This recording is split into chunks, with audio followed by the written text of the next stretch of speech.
Hello दोस्तों, welcome to civil मंत्रा। मैं हूं अनुपम। स्टार्ट करते हैं दोस्तों अपने यूनिक सीरीज के साथ।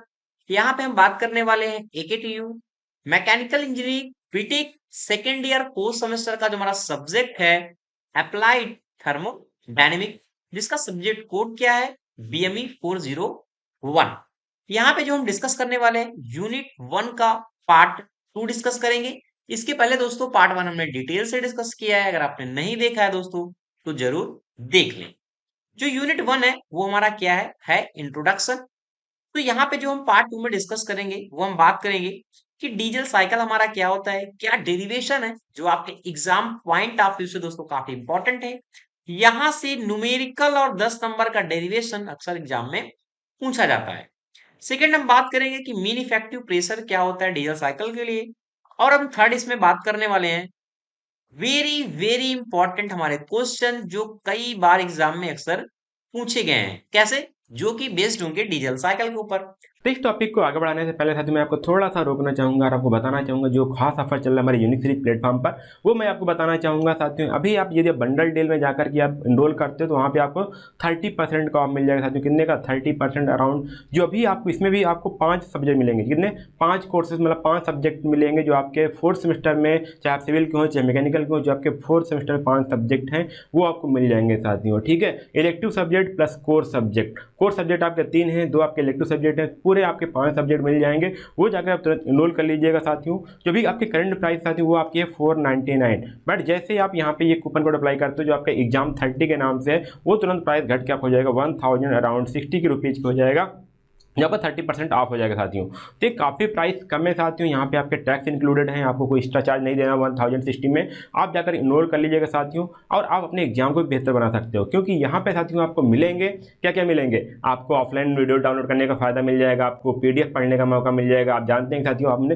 पूरा भी क्लास नोट्स पूरी क्लास में पीटी दे देते हैं आपको पढ़ने के लिए। और साथ में आप यदि आप चाहते हो कि आपकी छोटी स्क्रीन, तो आप वेबसाइट पर जाकर के, जो हमारी unique series dot in website है, वहाँ पर जाकर के लैपटॉप या फिर अपने पीसी में भी आप एक्सेस कर सकते हो। उससे मोबाइल नंबर से लॉगिन करके पूरे कोर्स को बड़े स्क्रीन में भी देख सकते हो, अपने एग्जाम को बढ़िया से बढ़िया तैयारी कर सकते हो। तो अभी जाइएगा यूनिक सीरीज का ऐप डाउनलोड करिएगा प्ले स्टोर से, अपने नीचे डिस्क्रिप्शन बॉक्स में मैं लिंक दे दिया हूँ, वहाँ से डाउनलोड कर लीजिएगा साथियों। अच्छा हाँ, कभी वो स्टूडेंट बोलते हैं सर मैं तो यहाँ पे सिर्फ एक सब्जेक्ट लेना चाहता हूँ, तब क्या कोई ऑफर है क्या? तो साथियों मैं उनके लिए बताना चाहूँगा, हाँ बिल्कुल ऑफर है। सिर्फ आपको करना क्या है, यहाँ पे जाइएगा, आपको यहाँ पे 150 रुपीज़ पर सब्जेक्ट यहाँ पे आपको मिल जाएगा। हर एक सब्जेक्ट पर 150 रुपीज़ ऑफ है। जाइएगा, इनरोल करिएगा। आपको कूपन कोड इनरोल करना है साथियों, वो आपको कूपन कोड डालना है आपको एग्जाम 150। जी हाँ, 150। जैसे आप ये कूपन कोड अप्लाई करोगे उस सब्जेक्ट का 150 रुपीज़ ऑफ हो जाएगा। जो भी करंट प्राइस आपका 499 होगा वो घट करके आपको हो जाएगा 359 हो जाएगा। उसके बाद आप जाके इनरोल कर लीजिएगा साथियों। और अच्छी बात ये है साथियों कि आप इस कूपन कोड को आप 3 बार अप्लाई कर सकते हो, मतलब कि 3 बार आप जाकर के इसका फायदा उठा सकते हो। मतलब ये टोटल बोले तो आपको यहाँ पे 450 रुपीज़ का ऑफ हो सकता है। यदि आप चाहते हो कि आप इंडिविजुअल सब्जेक्ट लेना है तो आप इस कूपन कोड को अप्लाई कर सकते हो। यदि आप चाहते हो कि मुझे सभी पैक लेना है, कॉम्बो पैक लेना है, तो आप इसका यूज कर सकते हो बंडल ऑफर का, जहाँ पे आपको 30% ऑफ मिलेगा। और सबसे इतना बेहतरीन लेक्चर पढ़ाया गया है। जैसे आपका इंजीनियरिंग में अगर बात करें, यहाँ पे मैन्युफैक्चरिंग प्रोसेस की बात करें, इंट्रोडक्शन टू सॉलिड मैकेनिक्स की बात करें, या फिर engineering mechanics understand the material की बात करें, सभी सब्जेक्ट बिल्कुल डिटेल में पढ़ाया गया साथियों। आपका कोई भी क्वेश्चन छूटने नहीं पाएगा। यदि आपको विश्वास ना हो साथियों तो आप अपने सीनियर से पूछ लीजिएगा, जो भी इस प्लेटफॉर्म से पढ़े हैं वो जानते हैं साथियों कि यहाँ से पढ़ाए हुए कितने क्वेश्चन वो स्टूडेंट अटेम्प्ट कर, आपके सीनियर अटेम्प्ट कर पाते हैं और कितना बढ़िया से एग्जाम दे के आते हैं। तो आप उनसे भी राय ले लीजिएगा। बाकी आप अभी जाइए तुरंत सिविल मंत्रा का ऐप डाउनलोड कर लीजिए और वहाँ पे जाकर के अपने कोर्सेज को इनरोल कर लीजिए जितना जल्द हो पाए। ठीक है, तो अब बस आज इतना ही था साथियों। अब चलते हैं अपने टॉपिक को कंटिन्यू करते हैं और पढ़ते हैं आगे। वो हम बात करेंगे कि डीजल साइकिल हमारा क्या होता है। और जो हमारा एग्जाम में इस तरीके से क्वेश्चन भी पूछता है कि sketch the diesel cycle PV and TS diagram, and पूछता है कि इसकी जो में इफिशियंसी है उसका डेरिवेशन किस तरीके से होगा। तो आइए दोस्तों हम देखते हैं कि हमारा जो डीजल साइकिल है किस तरीके से वर्क करता है, क्या उसका प्रोसेस है, और हम उसे किस तरीके से समझ सकते हैं। ओके, आओ दोस्तों यहाँ पे हम स्टार्ट करते हैं, देखते हैं हमारा क्या प्रोसेस है। ठीक है, तो फर्स्टली अगर हम बात करें डीजल साइकिल की, तो एक हमारा जो डीजल साइकिल है हमारा एक थर्मोडायनेमिक साइकिल होता है, जो मेनली हम क्या करते हैं डीजल इंजन में यूज करते हैं। जो डीजल साइकिल है ये डेवलप किया था, जो इसका कॉन्सेप्ट दिया था उसको रोडोल्फ डीजल ने दिया था, और इन्हीं के नाम पे ये क्या डीजल साइकिल नाम पड़ा है। जो इसका मेन जो प्रोसेस होता है क्या होता है कि जो एनर्जी का ट्रांसफॉर्मेशन होता है हमारे इंटरनल कंबक्शन इंजन में, वही हमारा क्या है इसमें डिस्क्राइब किया गया है डीजल इंजन में। जो मेनली इसके क्या है फोर प्रोसेस हैं। जो फोर प्रोसेस है वो कौन कौन से हैं? वो हमारा आइसेंट्रोपिक कंप्रेशन प्रोसेस है पहला, constant pressure heat addition process है, आइसेंट्रोपिक एक्सपेंशन प्रोसेस है, और हमारा constant volume heat rejection process है। कहने का मतलब ये फोर हमारे इंपॉर्टेंट प्रोसेस है जो हमारा डीजल साइकिल में क्या है दोस्तों वर्क करता है। देखते हैं नेक्स्ट में कि जो हमारा डीजल साइकिल है वो किस तरीके से वर्क करता है पूरा उसका साइकिल। तो देखो अगर हम इसके प्रोसेस की बात करते हैं तो जो हमारा डीजल साइकिल है यहाँ पे आप देख सकते हैं पीवी और टीएस डायग्राम को। यहाँ पे क्या है ये दिस इज वॉल्यूम है, ये हमारा क्या है प्रेशर है एक्स और वाई में, और यहाँ पे हमारा क्या है ये यस है, इसको हम एंट्रोपी कहते हैं, ये हमारा क्या है टेम्परेचर है। यानी इन दोनों के बीच में क्या है ये हमारा क्या है पीवी डायग्राम है and this is the TS diagram है। ओके, अब हम बात करते हैं इसके प्रोसेस की। तो पहला हमारा जो 1 से 2 प्रोसेस है, ये हमारा जो 1 से 2 हमारा प्रोसेस है, यह हमारा कहलाता है आइसेंट्रोपिक कंप्रेशन प्रोसेस। तो यहाँ पे होता क्या है, जो हमारी एयर होती है वो हमारी कंप्रेस करती है। कंप्रेस के कारण क्या होता है, जो एयर का टेम्परेचर और प्रेशर क्या होता है दोस्तों इंक्रीज कर जाता है 1 से 2 प्रोसेस के बीच में। ठीक है, और हमें क्या करना पड़ता है यहाँ पे, work is done on the gas. यानी कहने का मतलब हम जो गैस है जो हमारी एयर है जो हम इंसर्ट हो रही है उस पे हमें क्या करना पड़ता है दोस्तों वर्क डन करना पड़ता है। तो आपको समझ में आ गया होगा कि 1 से 2 प्रोसेस में क्या होता है। अब हम बात करते हैं कि यहाँ पे कि जो हमारा 2 से 3 प्रोसेस है उस पे क्या होता है। ठीक है, अगर हम 2 से 3 प्रोसेस पे बात करें इस पे 2 से 3 पे, तो यहाँ पे हीट क्या हो रही है दोस्तों ऐड हो रही है। तो इस प्रोसेस को हम जो कहते हैं इसे हम कहते हैं constant pressure heat addition process, जो हमारा क्या है 2 से 3 वर्क कर रहा है। ठीक है, इस कंडीशन में जो हमारा 2 से 3 प्रोसेस है, यहाँ पे क्या होता है हमारा फ्यूल दोस्तों इंजेक्ट होता है जो एट ए कांस्टेंट प्रेशर पे वर्क करता है। कैसे, एट ए कांस्टेंट प्रेशर पे, जिस कारण से जो वॉल्यूम ऑफ द गैस क्या होती है उसकी इंक्रीज करती है। फिर इसके बाद हमारा जो प्रोसेस होता है वो होता है 3 to 4, इसे हम कहते हैं इस आइसेंट्रोपिक एक्सपेंशन प्रोसेस। जो हमारा 3 to 4 है, ये हमारा जो ग्राफ आ रहा है ये वाला, इसे हम कहते हैं क्या कहते हैं एक्सपेंशन प्रोसेस कहते हैं 3 to 4। और यहाँ पे हमारी जो गैस है जो हमारी हाई प्रेशर की गैस है वो क्या होती है एक्सपेंड होती है एडियाबेटिक फॉर्म में and doing work on the piston. ठीक है, और क्या होता है यहाँ पे हमें वर्क करना पड़ता है। इस कंडीशन में क्या होता है जो हमारा प्रेशर है और जो हमारा टेम्परेचर है वो क्या होता है इंक्रीज सॉरी डिक्रीज हो जाता है, क्योंकि यहाँ पे क्या हो जा रहा है हमें एक्सपेंशन का प्रोसेस कंप्लीट होता है। फिर हमारा आता है दोस्तों 4 to 1, ये हमारा क्या है 4 to 1 है।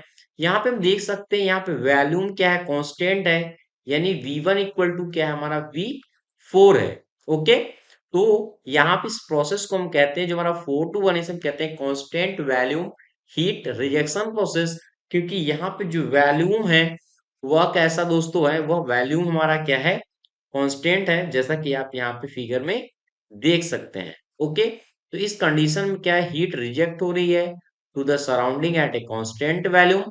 फिर क्या होता है bring the system back to its initial state, और हमारा सिस्टम कंटिन्यू इनिशियल स्टेट में आते ही फिर ऐसे ही हमारी जो साइकिल है जो हमारे 4 स्टेप हैं वो इस तरीके से कंप्लीट होता है।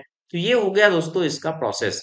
हमारा नेक्स्ट स्टेप क्या है, हमें फाइंड करना है कि जो इफिशियंसी है उसको हम किस तरीके से कैलकुलेट करेंगे।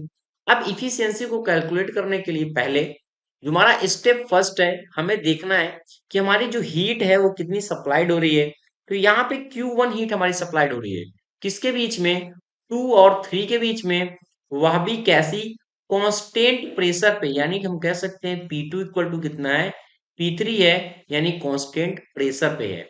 अगर हम फर्स्ट लॉ का देखें, फर्स्ट लॉ हमारा क्या कहता है Q इक्वल टू क्या होता है M CP and delta T, यही होता है हमारा फर्स्ट लॉ।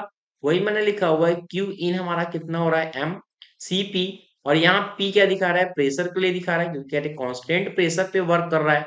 तो M CP and T3 minus T2।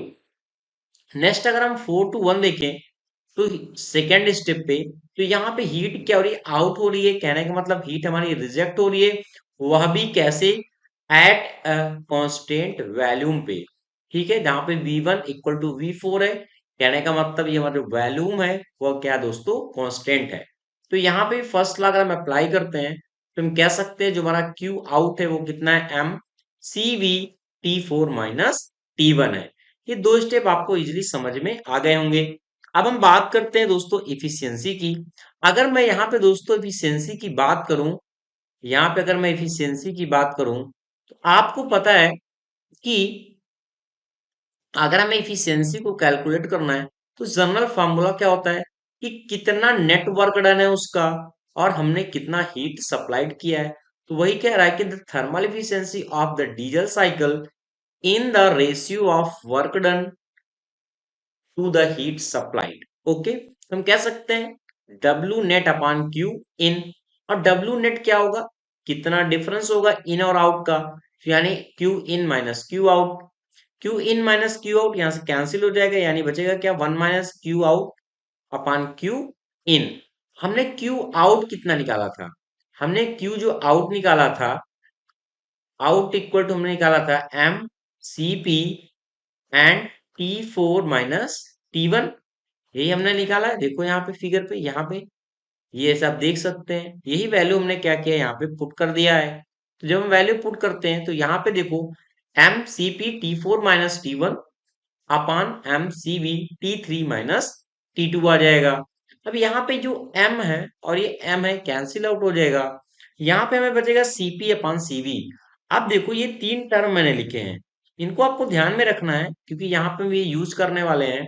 अगर मैं पहला बात करूँ, जो cp अपान cv है वो कहता क्या है, इसे हम k या गामा से डिनोट कर सकते हैं, या हमारा होता है ratio of specific heat. Okay, तो यहाँ पे अगर हम देखें तो हमारा क्या बचा, के बचा क्योंकि सीपी अपॉन सीवी है। ओके, और यहाँ पे क्या बचा, T four minus T one upon T three minus T two. तो 1 माइनस यहाँ से हमने टी वन कॉमन ले लिया, तो हम कह सकते हैं T four upon T one है। Okay, minus 1 upon K, T two common लिया यहाँ से तो कितना हो जाएगा, T three upon T two minus 1। तो ये वाला हमें फाइंड हो गया कि इफिशियंसी, बट हमें करना क्या है, जो फॉर्म है इसका चेंज करना है, तो हमें T4 और माइनस T1 निकालना है। तो बात करते हैं स्टेप 4 की। अब मैं अगर स्टेप 4 की बात करूं तो यहाँ पे दो प्रोसेस हो रहे हैं, दो प्रोसेस हो रहे थे। एक हमारा क्या, आइसेंट्रोपिक एक्सपेंशन प्रोसेस हो रहा था 1 से 2 के बीच में, और हमारा कंप्रेशन प्रोसेस हो रहा था, दो ही प्रोसेस हो रहे थे। तो पहले बात करते हैं आइसेंट्रोपिक कंप्रेशन के बारे में 1 से 2 के बीच में, यानी 1 से 2 के बीच में, यहाँ 1 से 2 के बीच में, और 3 to 4 के बीच में। इतनी बात आपको समझ में आ गई होगी यहाँ पे। तो हम कह सकते हैं जो आइसेंट्रोपिक कंप्रेशन प्रोसेस है 1 से 2 के बीच में, वह क्या होगा, T1 माइनस, अरे sorry, T1 upon T2 equal V2 upon V1 के माइनस 1। और यहाँ पे जो हमारा आरसी है इसको हम आरसी के माइनस 1 लिख सकते हैं। जो हमारा आरसी होता है वो क्या होता है, कंप्रेशन रेशियो होता है, जो हम डिनोट करते हैं V1 अपान V2, यानी जिसे हम डिनोट कर रहे हैं आर सी से। ओके, अब अगर हम 3 to 4 के लिए देखें, जो हमारा एक्सपेंशन प्रोसेस हो रहा है, वहां पे क्या हो जाएगा, T4 अपान T3 इक्वल V3 अपान V4 के माइनस 1। यहां तक कॉन्सेप्ट का कॉन्सेप्ट जो है दोस्तों क्लियर हो गया होगा। अब हम बात कर रहे हैं कि कट ऑफ रेशियो के लिए, जो हमारा कट ऑफ रेशियो क्या होता है, V3 अपान V2। तो क्या होगा, जो V3 अपान V2, ये V2 है दोस्तों, क्या हो जाएगा T3 अपान T2, ये हमारा क्या है, कट ऑफ रेशियो है। अब हमने यहाँ लिखा हुआ है, इसको ध्यान से आप देखना, T4 upon T1 V3 upon V2 की पावर के। ये जो T4 और T1 है ये कहाँ से आया। अब हम यहाँ पे देखो, ये मैंने मान लिया अगर इक्वेशन 1 है, यहाँ पे ये वाली इक्वेशन को मैंने मान लिया 2 है।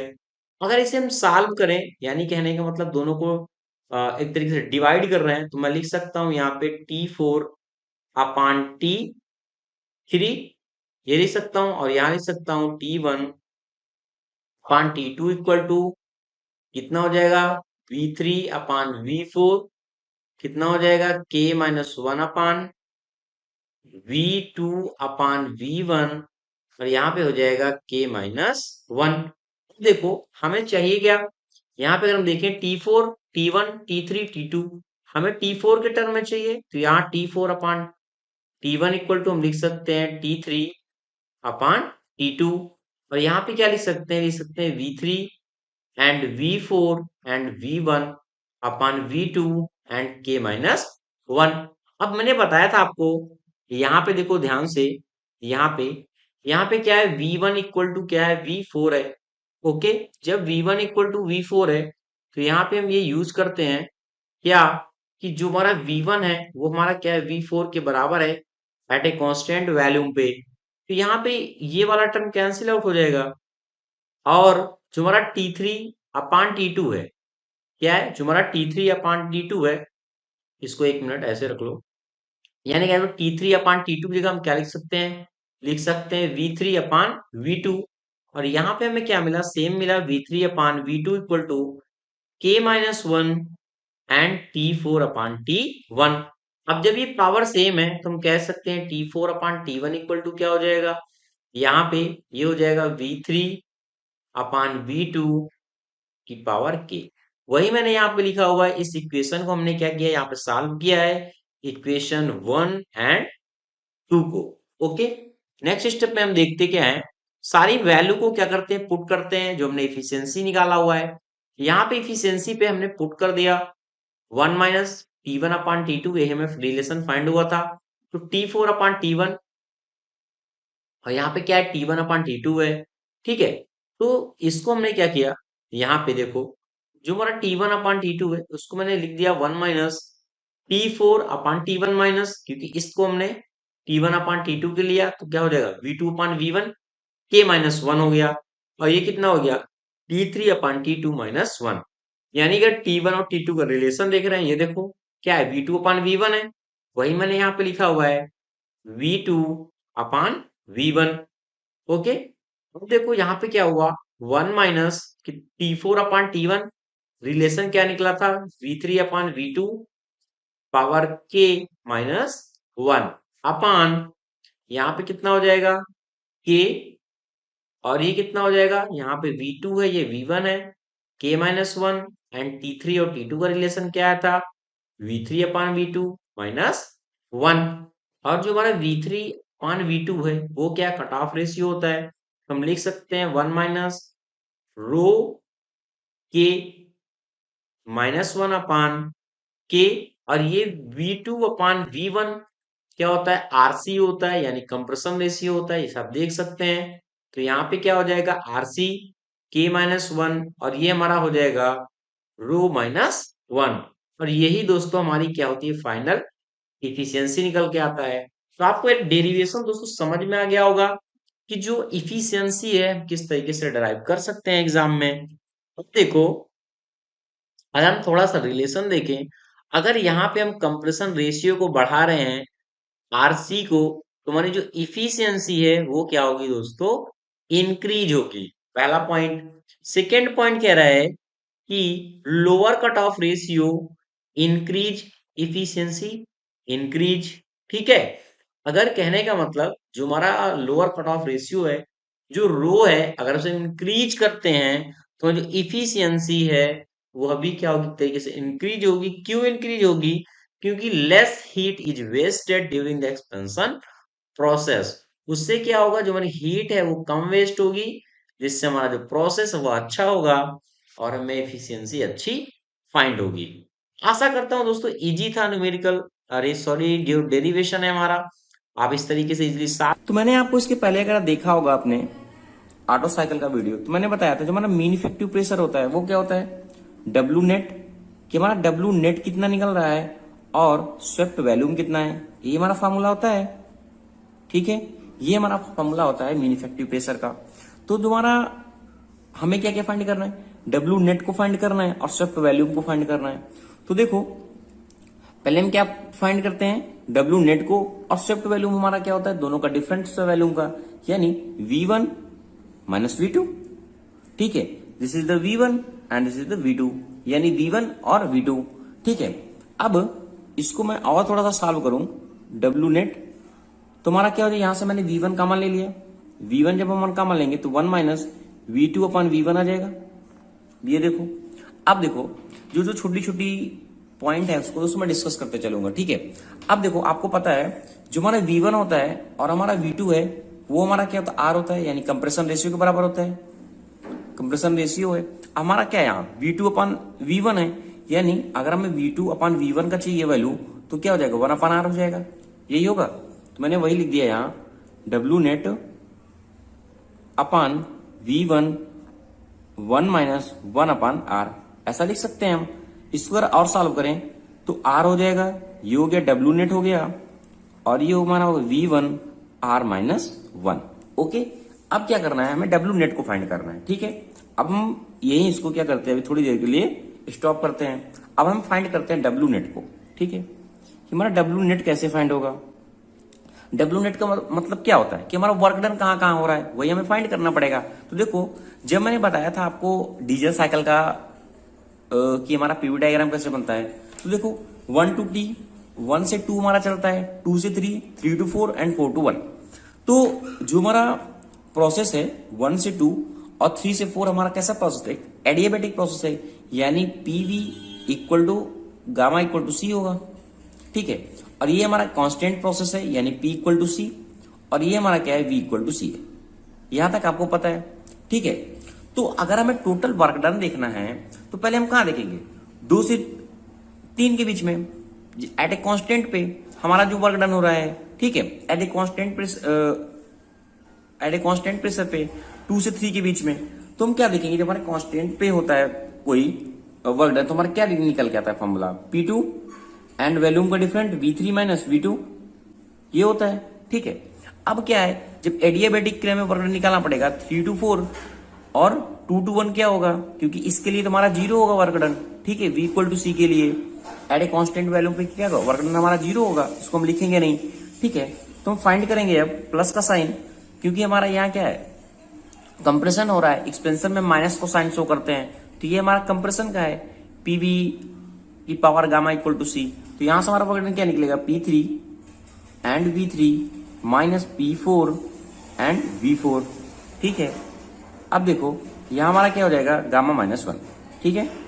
ये वर्क डन निकल के आता है, माइनस का साइन, अब ये 0 हुआ, अब 2 से 1 का वर्क डन क्या होगा, minus P2 V2 minus P1 and V1 और गामा माइनस 1। ओके, ये आपको याद रखना है, ठीक है। ये वर्क डन हमें मिल गया। अब क्या करते हैं, आगे सॉल्व करते हैं, देखते हैं दोस्तों कैसे कैसे सॉल्व करेंगे, ठीक है। इसको क्या करना है हमें, अब देखो ये हमारा P2 के टर्म है, इसको कुछ चेंज करते हैं, लिखते हैं हम P2। यहां से क्या किया मैंने, V2 को कॉमन ले लिया, V2 को जब हम कॉमन लेंगे तो हमारा क्या बचेगा, यहाँ V3 minus V2 minus 1 plus, इसको मैंने लिख दिया P3, ठीक है। अब देखो यहां 3 to 4 और 2 to 1 हमारा क्या हो रहा है, एडियाबेटिक प्रोसेस है। तो एडियाबेटिक प्रोसेस है, तो अगर हम देखें तो हमारा 3 to 4 है, तो हमारा फॉर्मूला क्या निकलेगा, P4 upon P3, P4 upon P3 and V3 upon V4 की पावर गामा, ठीक है। अब अगर हमें यहां से वैल्यू चाहिए, अब हमें क्या निकालना है, P3 V3 के टर्म में चाहिए हमें, तो उसको हम क्या कर सकते हैं, कन्वर्ट भी कर सकते हैं। तो ये हमारा हो गया। और अगर हम 1 से 2 के बीच में देखें तो क्या होगा, हमारा P1 upon P2 and V2 upon V1, ठीक है। इसकी बात हम कर रहे हैं 2 से 1 के बीच की बात, तो ये क्या हो गया, हमारा गामा हो गया, ठीक है। ये आपको याद रखना है। अब देखो अगर हमें 2 को फाइंड करना होगा, 2 को, तो हमें पता है, अभी मैंने बताया था आपको जस्ट, V2 अपॉन V1 क्या होता है, 1 अपॉन R होता है, तो इसको हम ऐसे लिख सकते हैं ना, 1 अपॉन R गामा, और P2 को हमें फाइंड करना था, तो ये P1 के टर्म में जाएगा। तो देखो इसको क्या, P1 upon P2 1 upon R की पावर गामा, यहां तक लिख सकते हैं हम इसको। अब हमें चाहिए क्या है, यहां से हमें P2 को सपोजिट वैल्यू चाहिए, तो हम क्या लिखेंगे इसको, P1 और ये R की पावर गामा हो जाएगा, ठीक है। तो ये कुछ पॉइंट आपको याद रखने हैं, ठीक है। अब क्या देखो दोस्तों, अगर हमें 3 to 4 वैल्यू फाइंड करना है इस एक तरीके से ग्राफ से कुछ, तो हम कैसे इस तरह लिख सकते हैं, P4 अपॉन P3 और ये जैसे बताया मैं 3 to 4 जो हमारा प्रोसेस एडियाबैटिक प्रोसेस चल रहा है, ठीक है। तो इसके अकॉर्डिंग हमारा क्या है, V3/V4 है। इसको हम इस तरीके से लिख सकते हैं V3 V2 into V2 and V4 की पावर गामा, यही हमारा है। मैंने इसको इस तरीके से लिख दिया। इसको लिखने का मेरा मतलब क्या है, देखो अब ये हमारा क्या है, V4 क्या हमारा V3 है, ठीक है। देखो अब दिख रहा होगा आपको। अब ये V3/V2 है, ये V2/V4 है। अब हमने अभी वैल्यू आपको पता होगा कि जो हमारा कट ऑफ रेशियो क्या होता है, जो हमारा फ्यूल कट ऑफ रेशियो है वो हमारा क्या होता है, rho equal to V1/V2। This is हमारा क्या है, कट ऑफ रेशियो है, कट ऑफ रेशियो है, ठीक है। एक तरीके से हम रिलेशन बना रहे हैं इसमें। तो ये हमारा क्या होता है, कट ऑफ रेशियो होता है V1 से V2 की तरफ। देखो V1 से V2, तो यहां हम इस तरीके से लिख सकते हैं रो, ठीक है।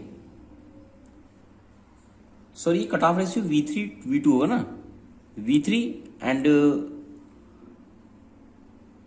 V2, ठीक है। फ्यूल कट ऑफ रेशियो आ गया V3/V2। तो हम क्या सकते हैं, ये हमारा V3/V2 है, रो लिख सकते हैं।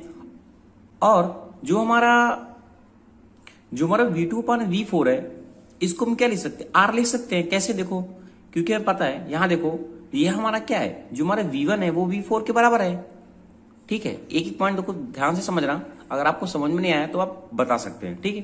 तो देखो यहां से मैं ये वैल्यू फाइंड हो गई। अब यहां तक आपको कोई भी प्रॉब्लम नहीं होगी। और यहां भी देख लो, यहां पे यदि कांस्टेंट पे P3 हमारा क्या हो जाएगा, P2 के बराबर होगा, ठीक है। देखो यहाँ 2 और 3 बराबर है, और यहाँ क्या है, V1/V4 है। अब हम आगे बढ़ाते हैं कि हम कैसे सॉल्व करेंगे। देखो अब आपको दिख रहा होगा। अब यहां हमें चाहिए क्या, P3 हमने लिख दिया है। अगर हमें V3 के टर्म में चाहिए तो हम कैसा लिख सकते हैं, तो यहां से देखो ये हमारा क्या है, V3 रो V2, इसको मैंने लिख दिया रो V2, ठीक है। अब हमारा क्या है, ये हमारा है P4 एंड V4, यही हमारा दिया है। तो ये हमारा कितना हो गया, P4 हो गया। अब हमारा ये V4 है। अब देखो यहां मैंने बताया था ना आपको, R क्या होता है हमारा, V1/V2 होता है। अगर हम इसको लिखना चाहें तो ये भी लिख सकते हैं ना, V1/V4 के बराबर है, यानी ये हमारा V4/V2 भी हो सकता है। अगर हमें V4 को लिखना है तो हम R/V2 लिख सकते हैं, इसीलिए मैंने लिखा R/V/2, ठीक है। इसे दोस्तों आपकी जो बुक में दिया हुआ है वो डायरेक्ट दे दिया हुआ है। हर एक वैल्यू को क्या किया उसने, डायरेक्ट वर्क डन का नेट वर्क डन लिख दिया हुआ है। मैं आपको समझा रहा हूं आया कहां से रिजल्ट, ठीक है। ध्यान से देखिएगा, माइनस, अब ये हमारा क्या है, ये हमारा है P2, दिस इज V2। अब ये हमारा क्या है, P1 है, और हमें V1 चाहिए तो V1 अभी यहां से निकाला था, मैंने बताया था R/V2 हो जाएगा। ये हमारा हो गया R/V2/γ-1, ठीक है। अब देखते हैं यहाँ क्या क्या कॉमन मिल रहा है। देखो सब में हमारा V2 है, V2। तो मैंने क्या किया, V2 को कॉमन ले लिया। V2 को जब कॉमन ले लिया तो हमारा हो जाएगा P2। V2 को आप देखो, जो हमारा V3/V2 है ये हमारा कट ऑफ रेशियो है, यहां मैंने बताया था, इसको मैं लिख सकता हूं रो -1, ठीक है। जब मैं इसको एलसीएम लिखूंगा तो यहाँ γ-1 हो जाएगा। इसको मैं इस तरीके से लिख देता हूं, इस तरीके से, ठीक है। ये हमारा हो गया γ-1, अब प्लस का साइन, ठीक है। अब यहाँ V2 कॉमन हो गया है तो कितना बचेगा हमारा P3, और हमारा क्या बचेगा रो माइनस का साइन। यहां भी कॉमन हो गया V2, हमारा R बचा, P4 बचा माइनस, यहां भी हमारा जब कॉमन हुआ तो कितना हुआ P2 माइनस, और V2 कॉमन हुआ तो P1 और R। यहां तो कोई भी प्रॉब्लम नहीं है, ठीक है, अगर ये स्टेप आपको समझ में आ गया है तो। अब देखो यहां से क्या करेंगे हमने क्या किया, यहां से V2 तो ऑलरेडी हमने कॉमन लिया था, P2 भी कॉमन ले लेते हैं। देखो कैसे लेंगे हम, ये हमारा हो गया P2, V2 कॉमन लिया तो ये हमारा हो जाएगा γ-1, ठीक है। इसको मैं इस तरीके से लिख देता हूं, ये हमारा क्या हुआ रो -1, और ये हमारा हो गया γ-1, ठीक है, प्लस। अब देखो यहां से हमने क्या कॉमन लिया, P2 लिया है। अब मैंने आपको बताया था ग्राफ में, देखो P2 और P3 के बराबर है तो हम कोई भी कॉमन ले, वहां से कोई प्रॉब्लम नहीं है, ठीक है। तो यहां हमारा क्या बचेगा, रो बचेगा सिर्फ, और यहां क्या बचेगा P4 और R, और हमारा क्या बचेगा यहाँ P3 बचेगा, ठीक है, माइनस का साइन। अब यहां क्या हो जाएगा 1 हो जाएगा माइनस, P1 अपान P2 और R हो गया। ठीक है, यहां तक कोई प्रॉब्लम? हमारा कितना बचेगा? V2 and P2, this is gamma minus 1। अब इसको आगे सॉल्व करते हैं। कितना हो जाएगा? रो माइनस 1, ये हमारा हो गया गामा माइनस 1 प्लस। ठीक है, अब देखो जो ये वैल्यू हमारी है, ये वैल्यू ऑलरेडी हमने फाइंड किया है। देखो P4 अपान P3, ये देखो यहां फाइंड किया है ना, ये वाली जो वैल्यू फाइंड किया है। तो हम इसको इस तरह लिख सकते हैं, रो गामा और ये R की पावर माइनस गामा और ये R, ऐसा लिख सकते हैं हम इसको इजिली।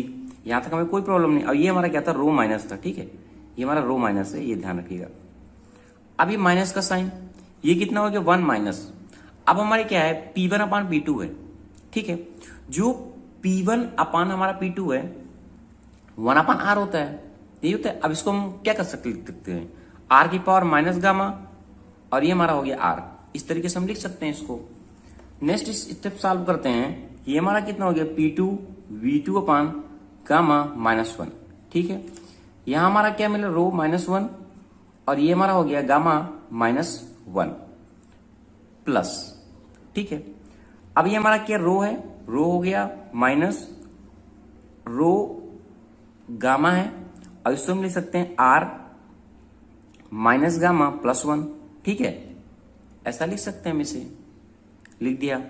अब माइनस का साइन, 1 माइनस R की पावर माइनस गामा प्लस 1, क्योंकि सेम पावर में है। ठीक है, यहां तक हम क्या करेंगे? इजिली इसको सॉल्व कर लेंगे। अब नेक्स्ट क्या करेंगे? हम इसको इस स्टेप को सॉल्व करते हैं। देखो आपको दिख रहा होगा यहां से। अब क्या करते हैं? आगे सॉल्व करते हैं। तो हमारा कितना यहां आया था? P2 V2 अपान गामा माइनस 1। अब क्या करते हैं? इसका जो टर्म है इसका मल्टीपल करते हैं, इसको क्या करते हैं? एक एक को सॉल्व करते हैं। तो हमारा कितना हो जाएगा? रो, और ये हमारा कितना हो जाएगा? गामा हो जाएगा। रो gamma minus rho minus gamma plus 1, इसको इसमें क्या किया? मल्टीपल किया। अब क्या करते हैं? इसको भी सॉल्व करते हैं। कितना निकलेगा हमारा? Plus rho minus rho gamma और ये हो जाएगा R 1 माइनस गामा लिखो, ये फिर माइनस गामा प्लस 1 लिख दिया।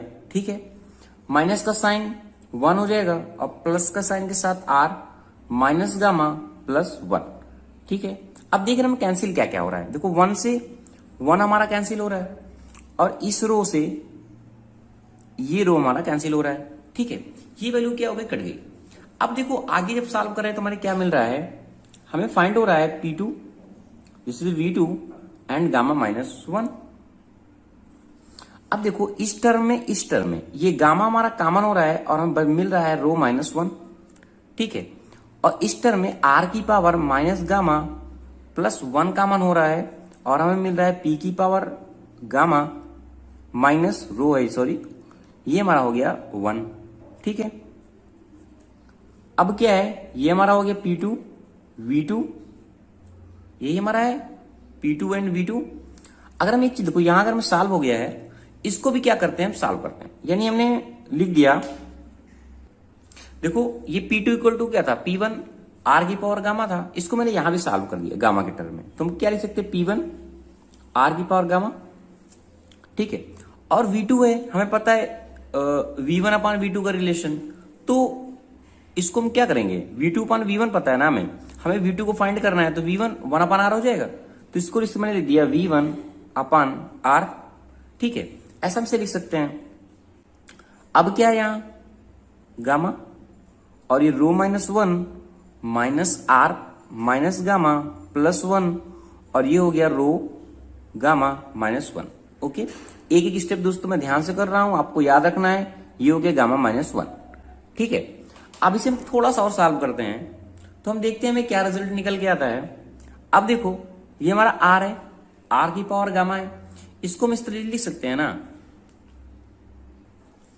क्या लिखेंगे इसे हम? P1 V1 और ये R की पावर ये माइनस में ऊपर जाएगा, यानी गामा माइनस 1 हो जाएगा, गामा माइनस 1। अब देखो ये क्या हुआ हमारा? Gamma rho minus 1 minus R minus gamma plus 1 और ये हो गया रो गामा माइनस 1 और ये हमारा हो गया गामा माइनस 1। ये हमारी क्या निकला? डब्ल्यू नेट निकल आया। इस डब्ल्यू नेट को क्या करना है? यहां पुट कर देना है। जब इस वैल्यू को हम यहाँ पुट करेंगे टोटल, तो हमें क्या मिलेगा, इस डिवाइड में क्या मिलेगा, V1 मिलेगा और मिलेगा R-1, यही तो मिलेगा। यही मैं इसको सॉल्व कर देता हूं। अब देखो यहां से V1 भी कट जाएगा, यहां से V1 भी कट जाएगा, ये तो दोनों कटेंगे। जब V1 और V1 कट जाएगा तो हमारा फाइनली जो आंसर निकलेगा वो कितना निकलेगा, देखो यहां हमारा बचा P1 बचा। अब ये हमारा क्या R है, गामा-1 के टर्म में था, ठीक है, तो R की पावर गामा में लिख सकते हैं और ये हमारा हो जाएगा ये हमारे को गामा-1, ठीक है। तो हमने क्या लिख दिया, R की पावर माइनस गामा-1, ये ब्रैकेट में लगा रहा हूं, और यहां हमारा क्या बचा, गामा ρ-1, और ये क्या बचा -R माइनस गामा +1, और ये हमारा हो गया रो की पावर गामा -1, ठीक है। अब देखो यहां भी देखो R था, ठीक है, यहां ऑलरेडी R था। इस R को हमने क्या किया, अगर कैंसिल करेंगे तो R की पावर गामा हो जाएगा ना, इसको R को हटा दो क्योंकि ऊपर जाएगा तो पॉजिटिव हो जाएगा। एक ऑलरेडी हमारा है ये R में, क्योंकि इसमें जोड़ोगे तो क्या हो जाएगा, positive negative cut cancel out हो जाएगा। तो मैं इसको यही सॉल्व कर दे रहा हूं। तो हमारा और ये क्या बचेगा, गामा-1, और हमारा यहां क्या बचा, R-1। तो ये दोस्तों हमारा कंप्लीट आ गया कि जो हमारा मीन इफेक्टिव प्रेशर है वो हमारा कितना होगा इन डीजल साइकिल में। तो आशा करता हूं दोस्तों आपको ये वीडियो समझ में आ गया होगा कि हम सॉल्व कैसे करते हैं। जो आपकी दोस्तों बुक में दिया हुआ है वो शॉर्ट कर दे दिया है, डब्ल्यू नेट का डायरेक्ट वैल्यू दे दिया है, और क्या क्या मीन इफेक्टिव प्रेशर को भी उसने डायरेक्ट सॉल्व कर दिया है, और फाइनली आपको ये प्रूव करके दिखा दिया है। अब आपको एग्जाम में समझ में आ जाएगा कि हम कैसे सॉल्व करेंगे, और आपका कॉन्सेप्ट भी क्या होगा दोस्तों, क्लियर हो जाएगा। तो हम बात करेंगे डीजल साइकिल का न्यूमेरिकल। इसके पहले ऑलरेडी प्रीवियस लेक्चर में हमने डीजल साइकिल का डिटेल से डिस्कस किया था कि पीवी डायग्राम क्या होता है और इसका टीएस डायग्राम क्या होता है। तो देखते हैं हमारा क्वेश्चन क्या कह रहा है और इसे हम किस तरीके से सॉल्व कर सकते हैं। और दोस्तों ये काफी वेरी वेरी हमारा क्वेश्चन क्या है, इंपॉर्टेंट है कि कई बार आपके एग्जाम में ये पूछा भी गया है। तो देखते हैं हमारा क्वेश्चन क्या कह रहा है। कह रहा है हमारा क्वेश्चन कि in an air standard diesel cycle with compression ratio 14, हमारा क्या क्या गिवन दैट है, हमारा कंप्रेशन रेशियो हमारा गिवन है कितना है, 14 है। और कह रहा है कि the condition of air at start of the compression stroke 1 बार, यानी जो उसका प्रेशर है जो P1 है वह कितना गिवन है, 1 बार गिवन है। कह रहे यहां से स्टार्ट हो रहा है, ठीक है। फिर कह रहा है कि और जो उसका टेम्परेचर है वो कितना है, 300 केल्विन है, ओके। 300 केल्विन कितना हो गया, हमारा टेम्परेचर हो गया। कह रहा है कि after addition of heat at a constant pressure, अगर हम देखें कह रहा है कि after addition of heat at a constant pressure the temperature rise to 775 kelvin. देखो ये हमारा क्या है, पीवी डायग्राम है, ये हमारा क्या है, टीएस डायग्राम है। अगर हम टीएस डायग्राम से देखें तो यहाँ 1 से 2 हमारा प्रोसेस है, फिर क्या है 2 से 3 है। कह रहा है कि यहाँ पे हमारा क्यू इन क्या हो रहा है कि हीट ऐड हो रही है। जैसे हीट ऐड हो रही है ये क्या है, T2 से हमारा कितना हो जा रहा है, T3 हो जा रहा है। क्या हो जा रहा है यहाँ दोस्तों, T2 से कितना हो जा रहा है, T3 हो जा रहा है। यही हमारा कह रहा है क्वेश्चन कि after addition of heat at a constant pressure, यहाँ पे क्या है जो जो प्रोसेस हो रहा है वो कैसे हो रहा है, एट ए कांस्टेंट प्रेशर पे हो रहा है। तो कह रहा है कि जो टेम्परेचर हमारा राइज कर रहा है कितना, 2775 केल्विन। तो वही हमारा टेम्परेचर क्या हो गया, T3 हो गया, जैसा कि आप यहाँ पे देख सकते हैं। पूछ क्या रहा है हमारा क्वेश्चन, कह रहा है कि डिटरमाइन द थर्मल एफिशिएंसी। हमें क्वेश्चन में पूछ रहा है कि थर्मल एफिशिएंसी क्या होगी पहले। नेक्स्ट कह रहा है कि of the cycle and net work done कितना हो गया, हमारा जो वर्क डन है वह कितना हो गया, ये हमारा क्वेश्चन पूछ रहा है। अभी थर्ड पूछ रहा है कैसा, पर KG of air and the mean effective pressure, और हमारा जो मीन इफेक्टिव प्रेशर है वह कितना होगा, ये हमारा क्वेश्चन पूछ रहा है। दोस्तों वेरी इंपॉर्टेंट क्वेश्चन है क्योंकि इसमें ऐसा क्वेश्चन मैंने कंसिडर किया हुआ है कि यहां से आपकी काफी प्रॉब्लम सॉल्व हो जाएगी अगर इस तरीके से आपके क्वेश्चन आते हैं, ठीक है। फिर क्या है, हमें जो गैस कांस्टेंट है आर का वैल्यू में ऑलरेडी गिवन है, और ये एयर के लिए हमें गामा का वैल्यू भी गिवन है। कहीं कहीं वाई लिखा रहता है, गामा लिखा रहता है, कहीं कहीं के लिखा रहता है, आप खुद भी पढ़ सकते हैं, कोई दिक्कत नहीं है इसमें। तो क्या है, जब हीट हम ऐड कर रहे हैं कांस्टेंट प्रेशर पे, तो यहाँ हम देख सकते हैं ये क्या है, यहाँ पे एंट्रोपी के रिगार्डिंग है। और यहाँ पे हम देखें, यहाँ पे इस वाले पीवी की हेल्प लें अगर, तो हम कह सकते हैं ये हमारा क्या है, वी है, ये हमारा क्या है, पी है। तो यहाँ पे जो हमारा P2 होगा वो क्या होगा, P3 के बराबर होगा। ओके। और यहाँ पे जो V1 होगा वह V4 के बराबर होगा। कैसे? क्योंकि क्यों? क्योंकि कांस्टेंट प्रेशर पे वर्क कर रहा है, यहाँ पे वैल्यूम पे वर्क कर रहा है। इतनी बात आपको समझ में आ गई होगी। अगर एयर के लिए हम जो सीपी का वैल्यू लेते हैं वो हमारा गिवन है 1.005 किलो जूल पर केजी केल्विन, ये आपके क्वेश्चन में गिवन रहता है और ये सीपी का वैल्यू है, और ये ऑलरेडी हमारा क्वेश्चन में गिवन है। देखो इसे हम सॉल्व कैसे करेंगे। हमें चाहिए क्या क्या, पहले इफिशियंसी चाहिए, वर्क चाहिए और मीन इफेक्टिव प्रेशर चाहिए। तो आते हैं दोस्तों हम पहले स्टेप पे। ठीक है, हम आते हैं स्टेप 1 पे, यानी कहने का मतलब हम फर्स्ट पे आते हैं कि हम पहले क्या सॉल्व करेंगे। अब देखो हमें चाहिए क्या, ध्यान से देखो, हमें चाहिए पहले इफिशियंसी। इफिशियंसी का फॉर्मूला क्या होता है, 1 माइनस T4 - T1, ये ऑलरेडी मैंने पढ़ाया हुआ है, आप देख सकते हैं, गामा। और ये क्या होता है, T3 - T4, यही हमारा होता है। यानी T4 T1, ये सारी वैल्यू पता हो तो हम इजिली सॉल्व कर सकते हैं। तो यहां से हमें सोल्यूशन करना है। पहले क्या, हमें पता है पीवी इक्वल टू क्या होता है, एनआरटी होता है, गैस लॉ से। जब पीवी इक्वल टू एनआरटी होता है ओ, तो हम कह सकते हैं, अगर हम V1 यहां से निकालना है, रिलेशन फाइंड करना है, तो हम कह सकते हैं R1 E1, और यहाँ पे क्या हो गया, P1 होगा। अब हमें क्या करना है, यहाँ पे हमें V1 फाइंड करना है, इसलिए मैंने ऐसा किया, V1। अब R1 कितना है, हमें क्वेश्चन गिवन था कितना, गैस के लिए 287 है। एंड जो हमारा T1 है वह कितना गिवन है, 300 केल्विन। और जो प्रेशर है वो 10⁵ है। देखो ध्यान से, ये देखो, यहाँ चीजें देखो, यहाँ चीज सारी चीजें गिवन है, 10⁵ 300 कैलोरी, जैसा कि ऑलरेडी मैंने पढ़ाया। ठीक है, अब क्या है, यहाँ पे इसको सॉल्व करोगे, आपको यहाँ से दोस्तों V1 मिल जाएगा। जो V1 मिलेगा वो मिलेगा 0.861 मीटर क्यूब पर केजी। इतनी बात आपको समझ में आ गई। यानी कहने का मतलब, यहाँ पे हमने पहले क्या किया, V1 को फाइंड कर लिया। अब V1 को फाइंड करने का मेन मोटिव क्या है, देखो यहाँ पे मैंने क्या बताया, वैल्यूम कांस्टेंट, वैल्यूम पे जब साइकिल वर्क करता है तो V1 इक्वल टू हमारा क्या होता है, V4 होता है। तो हम कह सकते हैं जो V1 होगा वही हमारा क्या होगा, V4 होगा। इतनी बात आपको समझ में आ गई होगी। और दोस्तों इसके मेथड जो है इसी तरीके से आप सॉल्व करिएगा, ताकि आपको कॉन्सेप्ट क्लियर होगा किस तरीके से हमें क्वेश्चन को 1 बाय 1 निकालना है। ठीक है, अब हम यहाँ पे जो हमारा कंप्रेशन रेशियो है, कंप्रेशन रेशियो के रिगार्डिंग क्या होता है, फॉर्मूला क्या है, अगर हम कंप्रेशन रेशियो की बात करते हैं, आरसी इक्वल टू क्या होता है, V1 अपॉन V2। क्या होता है, V1 और V2, V1 upon V2, this is called the compression ratio. हमें चाहिए क्या, V2 चाहिए, तो क्या हो जाएगा, V1 अपॉन आरसी हो जाएगा। V1 कितना है, हमने फाइंड किया है 0.861। अब कंप्रेशन रेशियो कितना हमारा, 14 है, क्वेश्चन में गिवन है। अब हम क्या लिख सकते हैं, यहाँ पे इसको सॉल्व करेंगे कैलसी से, कितना मिलेगा, 0.0615 मीटर क्यूब पर केजी। यानी हमें V2 भी यहाँ से फाइंड हो गया। इतनी बात आपको समझ में आई होगी दोस्तों। अगर दोस्तों वीडियो अच्छा लग रहा हो तो प्लीज दोस्तों लाइक शेयर कमेंट आप जरूर करें। अब यहाँ पे V1 हो गया और यहाँ पे V2 हो गया। अब हम बात करते हैं अपने प्रोसेस की। हम बात करें, अगर देखें जो हमारा 1 से 2 है, 1 से 2 कैसा प्रोसेस है, आइसेंट्रोपिक प्रोसेस है। कैसा प्रोसेस है, आइसेंट्रोपिक है, ये मैंने ऑलरेडी पढ़ाया था। अब देखो हम बात करते हैं फर्स्टली, जो प्रोसेस है हमारा आइसेंट्रोपिक, आइसेंट्रोपिक प्रोसेस,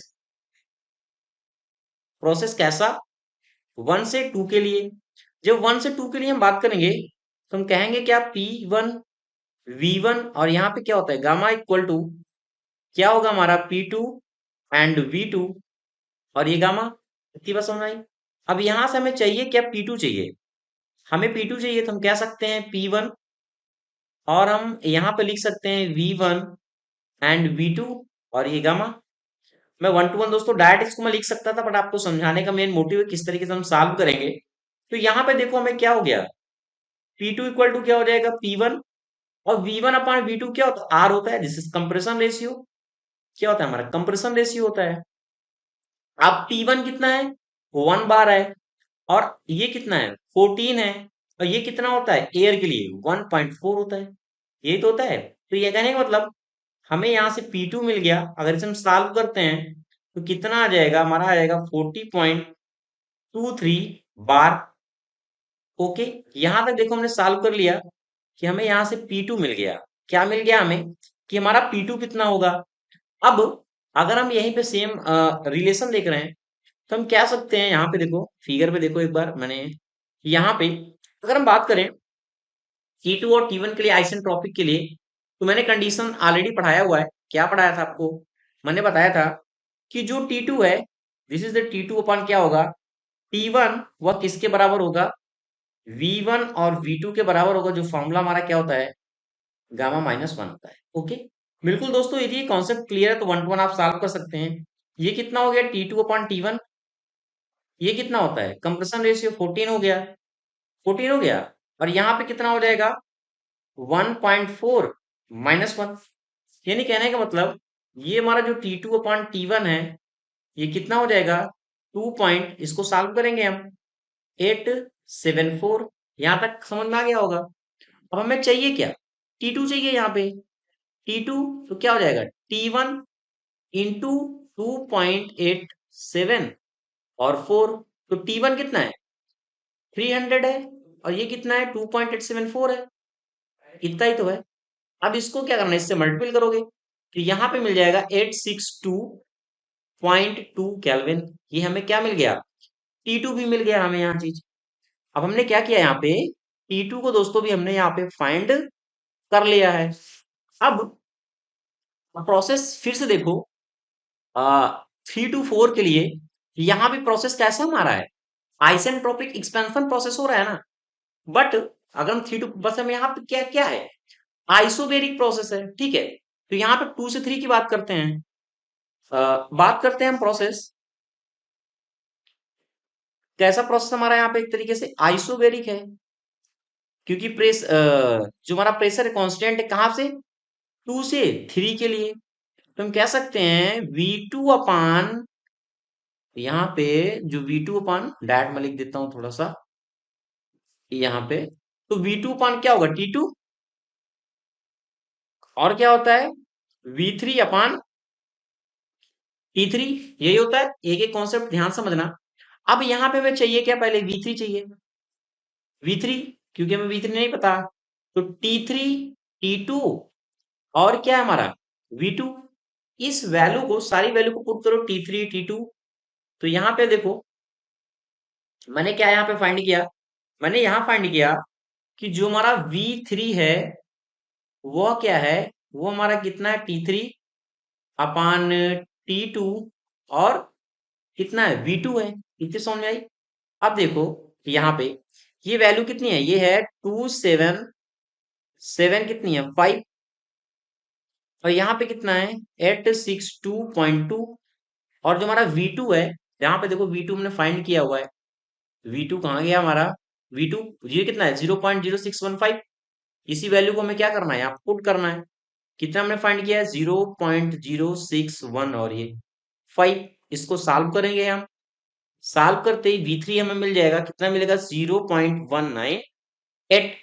अब हमारा कैसा प्रोसेस जो 3 to 4 है, जो हमारा 3 to 4 है, यहाँ फिर से एक बार मैं डायग्राम आपको दिखाता हूँ। जो 3 to 4 है, आइसेंट्रोपिक प्रोसेस है हमारा। 3 to 4 आइसेंट्रोपिक है। जब आइसेंट्रोपिक प्रोसेस है तो हम क्या सकते हैं? 3 to 4 के लिए कैसा प्रोसेस है? आइसेंट्रोपिक है।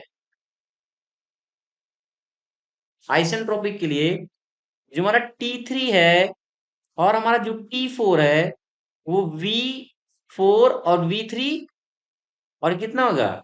गामा माइनस वन के बराबर होगा। ओके, यहां तक आपको पता है। अब जो V1 है वो मैंने बताया था, जो V1 है वो V4 के क्या है? बराबर है। तो हम इस फॉर्मूले को इस तरीके से लिख सकते हैं। क्या लिख सकते हैं? T3 एंड T4, और यहाँ पे हम लिख सकते हैं V1 और V3, और ये हो गया गामा माइनस वन। इतनी बात आपको समझ में आ गई होगी यहाँ तक, ठीक है। अब सारी वैल्यू को करो पुट। क्या यहाँ पे देखो T3 और ये क्या है T4 इक्वल, ये हमें V1 पता है कितना 0.861 हमने निकाला है। V1 और V3 देखो यहाँ पे हमने V1 निकाला हुआ है 0.861, ठीक है, तो 0.861 हमने पुट कर दिया यहाँ पे। और यहाँ पे जो T4 है वो कितना निकला था हमारा 0.198 निकला था, और ये कितना हो जाएगा 0.4 माइनस 1। यहाँ पे कितना है T3 है और यहाँ पे कितना है T4 है, इसको सॉल्व करोगे आप कैलसी से तो 1.8 आएगा, ठीक है। जब 1.8 आएगा तो हमें क्या कर निकालना है T4 निकालना है। ये भी कितना हो जाएगा T3 अपॉन 1.8। T3 ऑलरेडी हमें पता है, कहाँ पे देखो हमने फाइंड किया था अभी। T3 हमारा क्वेश्चन में गिवन था, देखो यहाँ पे ये हमारा T3 गिवन है 2775, तो हम T3 को यहाँ पे डायरेक्ट लिख सकते हैं। T3 को क्या लिख सकते हैं, ये T4 हो गया, क्या लिख सकते हैं 2775 और 1.8, तो यहाँ पे हमें कितना मिल गया 1541.67 केल्विन। आप इजिली सॉल्व कर पाएंगे। ओके, यहां तक आपको बिल्कुल क्लियर हो गया होगा कि सारी वैल्यू को हमने क्या किया है फाइंड कर लिया है। हमारा मेन मोटिव क्या है, इफिशियंसी को फाइंड करना। अब देखो फॉर्मूला मैंने क्या बताया था, इफिशियंसी इक्वल टू 1 - T4, हमने T4 वहां निकाल लिया, T1 हमें गिवन है, T3 भी गिवन है, यानी T4 भी निकाल लिया। यानी इतना कुछ हमें काम किस लिए करना करना पड़ा, ओनली T4 को फाइंड करने के लिए। किसके लिए, T4 को फाइंड करने के लिए। इतना कॉन्सेप्ट क्लियर हो गया। तो आते हैं भैया अपने इफिशियंसी की तरफ कि हम इफिशियंसी को किस तरीके से फाइंड करेंगे। अब इफिशियंसी इक्वल टू मैंने बताया क्या होता है 1 - T4 - T1 गामा और T3 - T2, तो ये कितना हो जाएगा 1 माइनस, ये कितना है 1541.67 माइनस, ये कितना है एक मिनट, यहाँ पे कितना था मेरे को, T1 कितना है 300 है, तो यहाँ पे कितना हो गया 300 हो गया। ओके, अब ये वैल्यू कितनी होती है 1.4 होता है, और यहाँ पे कितना है 2775 और हो गया 862.2। ओके, अब यहाँ पे सॉल्व करने के बाद यहाँ पे आप सॉल्व करोगे तो ये कितना आ जाएगा 1241.67 आ जाएगा, और यहाँ पे इसको सॉल्व करोगे आप तो आ जाएगा 267792। अब इसको कैलसी से आप सॉल्व करोगे तो आएगा 0.5363। इफिशियंसी को हम किस में रखते हैं, परसेंटेज में रखते हैं, तो कितना आ जाएगा 53.63। ये आ गई दोस्तों फाइनल इफिशियंसी आ गई, और यही दोस्तों इसका क्या है फाइनल आंसर है। यहां तक आपको क्लियर हो गया होगा कि इफिशियंसी को किस तरीके से फाइंड करेंगे। अब हमें पूछ क्या है, पहला सेकंड क्वेश्चन पूछ रहा था कि नेट वर्क डन कितना हो गया। अब आपको पता है इफिशियंसी इक्वल टू क्या होता है, W net upon Q in, यही होता है। हमें क्या पूछ रहा है, डब्ल्यू पूछ रहा है, तो हम कह सकते हैं efficiency equal to Q in हो जाएगा। इफिशियंसी ऑलरेडी हमें पता है ये वाली कितनी है 0.536 और ये 3। अब क्यू इन चाहिए, फिर से हम क्वेश्चन में आते हैं। देखो क्यू इन को निकालने का फॉर्मूला क्या है, यहाँ पे क्यू इन को निकालने के लिए यहाँ पे हो रहा है क्यू इन। अब क्यू इन हमें फाइंड करना है, क्या हो गया एम सीवी, सॉरी सीपी होगा, यहाँ पे सीपी होगा, और कितना है डेल्टा टी, यही तो होता है फॉर्मूला, और यही तो हमें पुट करना है। अब सीपी की वैल्यू देखो यहाँ पे मैंने ऑलरेडी बताया हुआ है, यहाँ पे देखो बताया हुआ है कि सीपी किस तरीके से फाइंड करेंगे। ठीक है, अब देखो यहाँ तक फाइंड करने के बाद हम कह सकते हैं यहाँ पे वैल्यू कितनी है सीपी की 1.005, और जो टेम्परेचर डिफरेंस है वो हमने यहाँ पे लिख दिया। अब इसको कैलसी से आप सॉल्व करो दोस्तों, ये कितना आ जाएगा, ये आएगा 1030.90, ये आ गया नेट वर्क डन, ये आ गया किलो जूल। ओके, नेक्स्ट क्या पूछ रहा था हमसे, हमसे क्वेश्चन कह रहा था कि इसका हमें फाइनली फाइंड क्या करना है, मीन इफेक्टिव प्रेशर क्या फाइंड करना है कि भाई मीन इफेक्टिव प्रेशर कितना हो गया। मीन इफेक्टिव प्रेशर क्या होता है, ये होता है वर्क डन, ये भी ऑलरेडी हमने पढ़ाया है। क्या होता है वर्क डन और स्वेप्ट वैल्यूम। क्या होता है स्वेप्ट वैल्यूम। अब वर्क डन कितना है, वर्क डन अभी हमने निकाला है ना, देखो कितना है, ये वर्क डन निकाला है ना 10, ये हमारा क्या है इसका वर्क डन है। ओके, तो आगे देखते हैं, वर्क डन ऑलरेडी हमने निकाल के रखा हुआ है। ठीक है, तो वर्क डन हमें कितना निकाला है 1030.96 इंटू 10 की पावर 3। ओके, स्वेप्ट वैल्यूम क्या होता है, ये होता है V2R-1।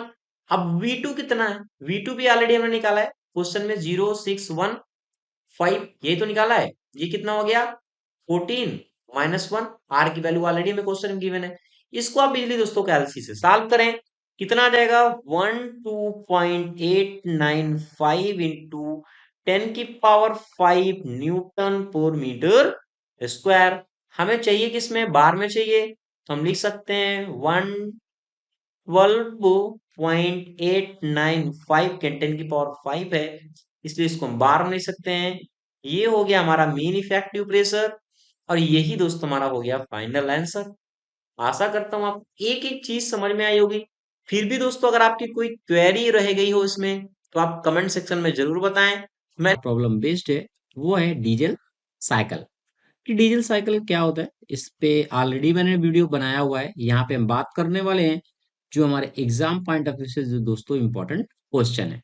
देखते हैं हमारा क्वेश्चन क्या कर रहा है कि डीजल साइकिल हमारा गिवन है, डीजल साइकिल में कुछ डाटा गिवन है कि जो हमारा टेम्परेचर इनलेट का कितना है वो हमारा गिवन है, टेम्परेचर आफ्टर कंप्रेशन कितना है वो भी हमें गिवन है, और maximum temperature in a cycle कितना होता है वो भी हमें गिवन है, और एडियाबेटिक एक्सपेंशन कितना होगा वो टेम्परेचर हमें गिवन है। और इसके बाद हमें पूछ रहा है कि फाइनल इसकी एफिशिएंसी क्या होगी। देखो जब मैंने आपको बताया था डीजल साइकिल, तो दो चीजें बताई थी। इसका जो पीवी डायग्राम मैंने बताया था आपको अगर याद होगा तो, ये हमारा क्या था प्रेशर है और ये वैल्यूम है। तो इसका ग्राफ क्या था, कुछ इस तरीके से चलता है इसका ग्राफ।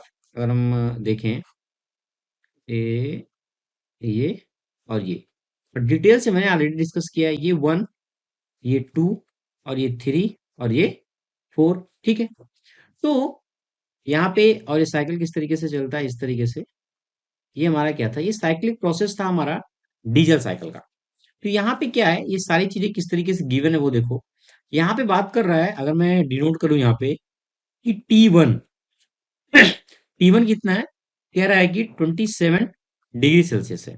इसको क्या करेंगे हम कैल्विन में चेंज करेंगे, तो क्या हो जाएगा 27 प्लस 273, और ये हमारा कितना हो जाएगा 300 केल्विन। इसी तरीके से हम T2 को फाइंड करते हैं, कह रहा है कि आफ्टर कंप्रेशन, क्योंकि यहाँ पे क्या हो रहा है कंप्रेशन हो रहा है, तो यहाँ पे आफ्टर कंप्रेशन कितना गिवन है 612। ठीक है, इसको क्या करते हैं हम डायरेक्ट चेंज कर देते हैं केल्विन में, तो यहाँ पे हमारा कितना फाइंड होगा यहाँ पे 885 केल्विन। इसी तरीके से हमारा T3 गिवन है, कह रहा है कि maximum temperature in the cycle, maximum temperature हमारा कितना है T3 पे, तो कितना है, ये कह रहा है कि 1275 प्लस 273, क्योंकि हमें चाहिए क्या केल्विन में चाहिए, तो यहाँ पे कितना हो जाएगा, ये हमारा हो जाएगा केल्विन में। और इसी तरीके से T4 कह रहा है कि टेम्परेचर आफ्टर एडियाबेटिक एक्सपेंशन, क्योंकि यहाँ पे क्या हो रहा है, यहाँ पे क्या हो रहा है एडियाबेटिक एक्सपेंशन हो रहा है, और यहाँ पे क्या होता है Q1 होता है, यानी हीट ऐड होती है, तो यहाँ पे क्या होता है Q2 रिजेक्ट होती है, हीट रिजेक्ट होती है। तो यहाँ पे हमारा कितना गिवन है 386 है, 386 एंड 273 कितना हो गया है हमारा 659। ठीक है, केल्विन। इतनी बात आपको समझ में आ गई होगी। क्या कह रहा है, हमें इफिशियंसी चाहिए। अगर हम इफिशियंसी को कैलकुलेट करें तो इफिशियंसी हमारा होता क्या है, इफिशियंसी इक्वल टू होता है हमारा कि वर्क डन हमें कितना किया, work done upon heat add हमने कितना किया, यही होता है, या फिर हीट इनपुट हम कह सकते हैं। तो वर्क डन और हीट इनपुट, और वर्क डन हमारा क्या होगा Q1 एंड Q2। अगर हमारा Q1 कितना है, अगर हम Q1 को फाइंड करें 2 और 3, यही हमारा Q1 है, तो यहाँ पे क्या होगा MCV होता है, तो हम यहाँ पे लिख सकते हैं CP equal to T3 minus T2, क्योंकि यहाँ पे क्या है, प्रेशर हमारा कांस्टेंट है, ये हमारा क्या हो जाएगा, Cp डिनोट होता है, ठीक है। इसी तरीके से Q2 हमारा कितना होगा, Q2 कितना होगा, यहाँ पे वॉल्यूम कांस्टेंट है तो CV और कितना हो जाएगा T4 माइनस T1, यानी Q1 और Q2 पता चल गया। तो वर्क डन अगर हम निकालें तो हमारा क्या हो जाएगा, Q1 माइनस Q2, ठीक है। अगर हम Q1 Q2 को फाइनली सॉल्व करते हैं तो मैंने बताया था डीजल का फाइनली इफिशियंसी क्या होता है, वो फॉर्मूला हमारा क्या निकल के आएगा, 1 minus CV upon CP and T4 minus T1, और यहाँ पे हमें क्या मिलेगा, T3 माइनस T2, यही होता है हमारा।